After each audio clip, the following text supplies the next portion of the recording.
The reason that the firm exists is we're trying to get people to the best place financially for them.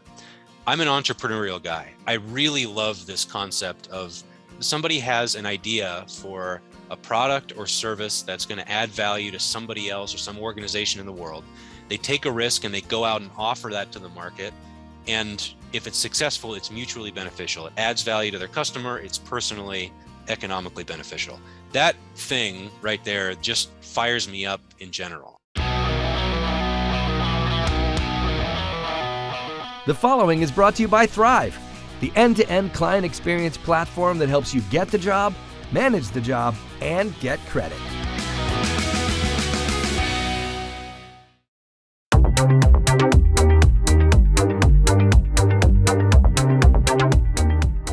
Hey, this is Gordon Henry at Winning on Main Street, and this week we get to meet Grant Bledsoe.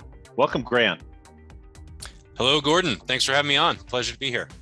Great to have you. So brief intro on Grant. Grant runs Three Oaks Wealth, a fee-only registered advisory firm that helps clients live their best lives by organizing and optimizing their finances. They offer financial planning and investment management services and act as fiduciaries, meaning they must act in their clients' best interests at all times. He also does a weekly podcast called Grow Money Business. So Grant, let's jump into it. Tell us what led to your founding of Three Oaks. You've been working in the financial world for quite some time, right? Yeah, I'm trying to count up the years in my head right now, but it's somewhere around 15 or 16. I went to business school, got out. I got a really cool job at Charles Schwab. It was institutional trading and portfolio management. And I can bore you with all the technical details of specifically what we were doing and what that means if you like. Great career there. Worked with wonderful, really smart people on a very strong team. I have a pretty strong entrepreneurial spirit. And as I cut my teeth in that role and started to understand how the industry was put together, there are a lot of financial advisors, financial planners, wealth managers, whatever people want to call themselves across the country. These days, it's somewhere around 300 to 400,000. The vast majority of them are not set up in a way that I would suggest people look for in general. And it seemed pretty obvious to me that if you're just, in general, looking for help with your stuff, trying to squeeze the most juice out of your resources and set yourself up for financial success in the future, whatever that means to you personally, you want somebody who's required to act in your best interest. You want somebody who's going to charge you a fair and reasonable price. And you want somebody with skills and competence and credentials and education. And by and large, most of the industry is not set up that way. They're not compelled to be fiduciaries, as you mentioned. They're not compelled to be transparent in their pricing. And so I resigned in 2014 to start Three Oaks Wealth. And as you mentioned, we work with predominantly small business owners in transition and help them with financial planning, wealth management, particularly around those who are getting ready to exit their business. Great. So small business owners, I suppose just about all small business owners should be thinking ahead to the day when they may decide to sell their business or transition, as you said. So even if I'm early in my career running a small business, it's good for me to be thinking, hey, what 10 years, 15 years down the road, whatever, 20 years down the road, if I want to sell the small business, I should be thinking about that now. What's going to create value? And I'm wondering if there's some thoughts you might have on that. We've talked on this show, we tend to focus a lot on the technology that small businesses use. And one thing we've commented on is how having a strong customer relationship management, CRM type system in place helps businesses for the simple reason that it gives them a customer database. And when a new owner comes in, they want to know, can I find out who your customers are and what they've bought in the past?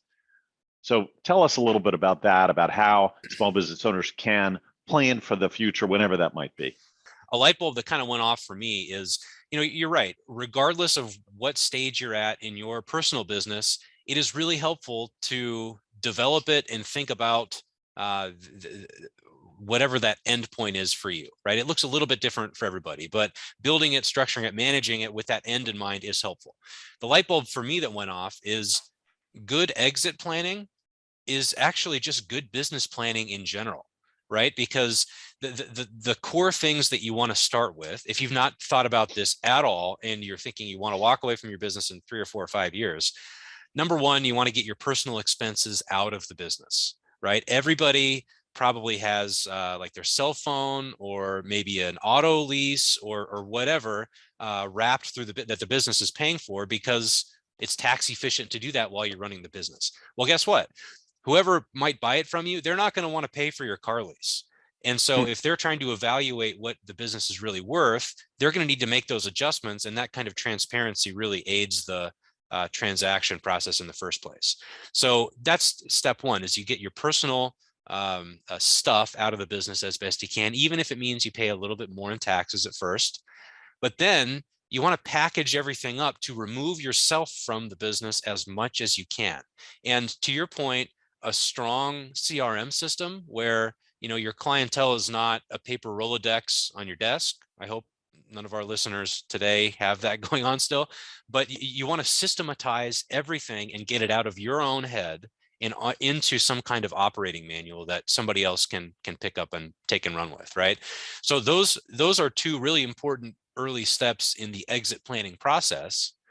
But guess what? Those are just good business planning steps to take in general, because the more you remove yourself, the more that you can put your thoughts and systems and workflows and whatever into some kind of system, whether it be CRM or otherwise, the easier it is to scale and teach other people to do it in the first place. And coincidentally, that's what you need to do to exit successfully anyway. What are the problems or challenges that small business people face that maybe are a little bit unique? You mentioned one, which is they need to get their personal stuff out of the business. What else can you tell us about what's unique about small businesses from your perspective? Yeah, and if I can clarify for just a moment, I think it's great to run your personal stuff through the business while you're operating it. If you're taking those steps toward leaning away from it and getting out of it into your own retirement or into the next business venture, that's when you need to start paring back.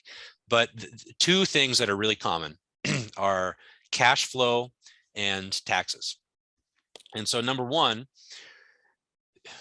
a lot of businesses are structured, most small businesses are structured as pass-through entities. So if you launch a business and you don't do anything, you don't set up any formal operating structure, I'm sure you've talked about this on your show in the past, you have a sole proprietorship. And if you have a partner, then you have a partnership. A lot of people like to form LLCs because it's a great way to mitigate risk. There are also tax benefits of either incorporating as an S corporation, or if you have an LLC, you can file taxes as an S corporation. Well, here's the thing. If you have a business bank account where revenues go into and expenses come out of, maybe you pay yourself in some way, shape, or form by taking money out of that account and putting it into your personal account. If it's an LLC, it's an owner's draw. If it's an S corp, then you have to pay yourself a W-2 wage, and you might have a profit distribution on top of that. Small businesses, by and large, don't have a whole lot of formal cash management, cash planning. And almost everybody that I talk to never really knows how and when to take cash out of the business and pay themselves. And so the way that we like to think about it is, you take your service business. If you have your financial plan over the next 12 to 24 months, you probably have an expectation of what your expense profile is going to look like. So most people like to keep somewhere between maybe 3 to as much as 9 months worth of operating expenses, monthly operating expenses in the business account. And an easy way to think about that is if you have an LLC and you have $100,000 in the account, and 9 months, your next 9 months worth of operating expenses total $50,000. Well, anything in excess of $50,000, you got to take out of that account and distribute back to yourself. That's a pretty easy framework to work. So that's complication number one, is how do you manage the cash, when and how do you pay yourself? How does all that fit together? Problem number two is everybody dislikes paying taxes. We have this complication, this nuisance of making quarterly estimated payments. Hopefully you have a good accountant that can guide you on when and how to do that. But because we're not withholding everything that we pay to the tax man through a W-2 paycheck, most of us have to make some form of quarterly estimated payments. those checks become kind of large in a lot of circumstances. So how do we pay less in taxes? Qualified retirement plans are a really good option for that. Other kinds of company benefits. You have cash in the company account, you defer it in some way, shape, or form into a company benefit for yourself and your employees. There's a lot of other tax, situation specific tax stuff that we can do. But those are the two main ones we see: cash flow planning and tax management. Great. Now, your work for small businesses goes beyond investments. You've been talking here about cash management. You also help small businesses, I believe, I guess the question, with things like forecasting and compensation. Is that, in other words, you sort of get a little bit more into their operational needs. Is that correct? Yeah. The scope of work we typically have in our engagements. Well, let me put it this way. The reason that the firm exists is we're trying to get people to the best place financially for them. I'm an entrepreneurial guy. I really love this concept of somebody has an idea for a product or service that's going to add value to somebody else or some organization in the world. They take a risk and they go out and offer that to the market. And if it's successful, it's mutually beneficial. It adds value to their customer. It's personally, economically beneficial. That thing right there just fires me up in general. And so I want to assist in that process however we can. And so basically what we're doing is trying to help business owners get to the best place financially for them relative to their family, their values, whatever makes them tick and they're trying to do. And so it includes the investments, it includes the financial planning, both personally and through the business that I mentioned. We don't go a whole lot into the business consulting world at this point. If we're trying to talk business strategy, I have a little bit of experience in that regard, but we don't really have a formal mechanism to offer that right now. Okay. It's through the vein of trying to get the owner to the best place for them. Yeah. What about retirement? Don't you do retirement planning? Absolutely. Yeah, that's a big part of it. Yeah. And that's one of the biggest arrows that small business owners have in their quiver in terms of setting themselves up for the future, paying less in tax now. There's a lot of ways to structure that. Okay. We're in a very difficult environment now, many would say, with inflation, potentially stagflation, interest rate increases, supply chain problems, labor shortages, even war. What do you tell small business people now in terms of managing through these times? Do you have any advice? It really, this part of it really depends on the industry. You have the business operations side of it. How do we continue driving revenue and profits? How do we keep everybody employed? How do we drive success? And then you have the personal side of it too. On the business side of it, the easiest answer is, we were talking about cash management a few minutes ago. If you're someone, and I mentioned the range of 3 to 9 months worth of operating expenses, that's typically where most people are comfortable. Well, if you're someone who's been more aggressive in the past, and you only won't need to keep 3 months worth of expenses in the bank account and distribute everything else, well, maybe you slide that up to 6 months worth of expenses, maybe 9 or even more, if you're uncomfortable about the environment and how that might affect your specific industry and business. Okay, super helpful. So we're going to take a 30-second break, just to hear a word from our sponsor, and be back in just 30 seconds with Grant Bledsoe. Don't go anywhere. Hello, fellow podcast lovers. Danielle Hayden here. I wanted to kindly interrupt your time to personally invite you to pop over to kickstartaccountinginc.com/getting started to book a strategy call with your Kickstart Accounting team. If you're working to release money blocks so that you can step into your power and purpose, then this is the right place for you. We're all here waiting to help you to get organized and understand the impact that having regular financial statements will have on your money mindset.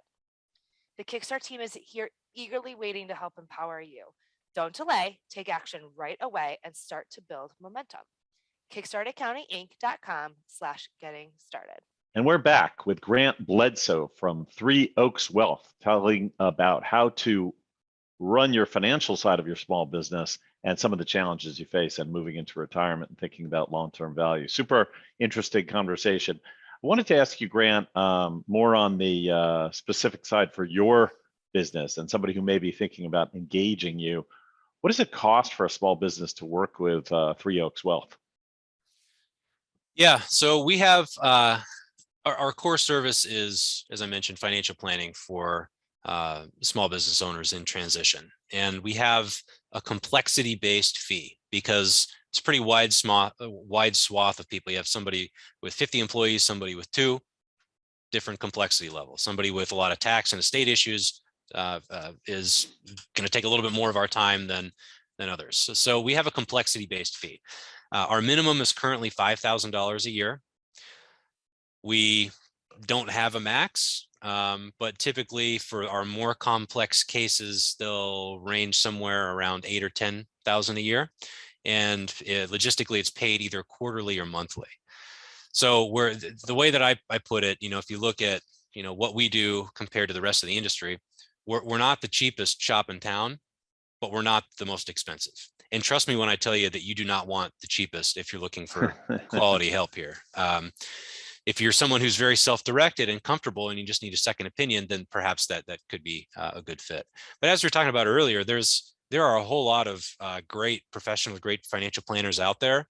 And everybody skins the cat just a little bit differently. And if you're looking for help with any of this stuff, my suggestion is go talk to a couple different people, get a sense for what their process looks like and how they communicate. And it'll become clear who you're most comfortable with, because really it should be a longer term relationship, and you should enjoy spending a little bit of time throughout the year with whoever you decide to work with. Turning to the personal side of Grant Bledsoe, I know you have a family and you love spending time outdoors. What are your favorite outdoor activities? I grew up in Alaska, and I really like to ski. The problem for me recently, it's not so much of a problem, but I've got 3 little kids. That kind of prevents me from doing that very frequently. They're 5, 3, and 18 months. I've gotten the 5-year-old up a couple of times. He's starting to get his feet under him a little bit. So I'm hoping that maybe that'll develop and I can go a little bit more frequently with him. But right now it all kind of revolves around, what's going on at work. And then every other minute is spent at home with the kids. I was a baseball player growing up. So I grew up in Alaska, went to college to play baseball in upstate New York. And now the 5-year-old is aged into Little League. And so I get to manage his T-ball team too, which is a lot of fun. Those are great years. Enjoy it. And the ski thing, I remember my kids are kind of grown up now, but there's nothing as crazy as trying to get your family skiing with all the boots and the skis and the poles and the falling, and it's cold outside. I mean, that is just hilarious. Well, that's great stuff. Enjoy that. So what's next for Grant Bledsoe and Three Oaks Wealth? Do you see what's the future planning for the firm?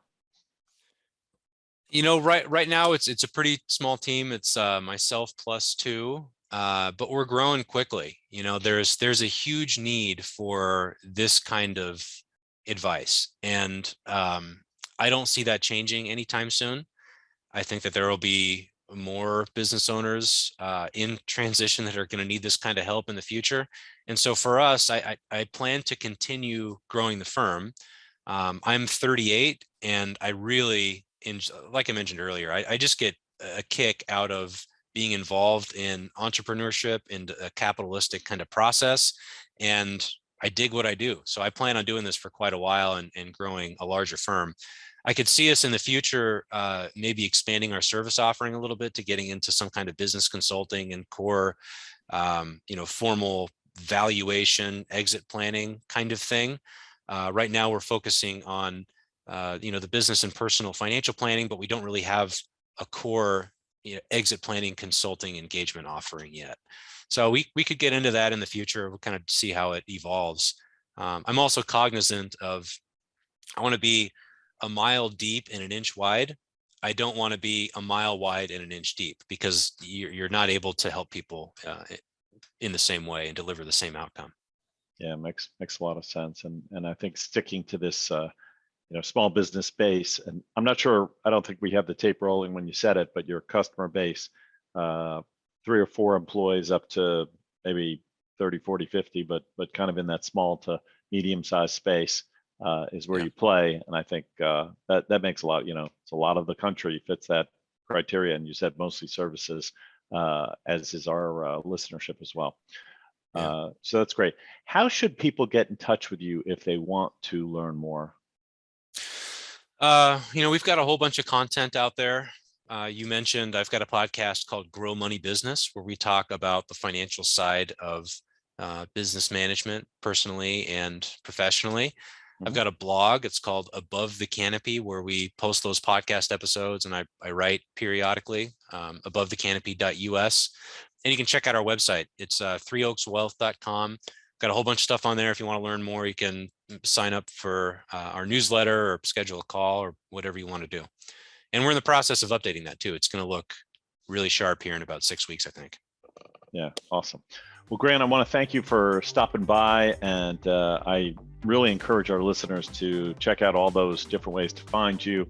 It's a fantastic resource that I'm sure many might be interested in availing themselves of. So thank you for your time with us today.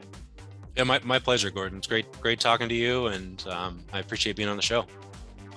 Well, thanks again. And if you enjoyed this podcast, please tell a friend or colleague to subscribe, and please leave us a 5-star review. We'd really appreciate it. Until next time, make it a great week.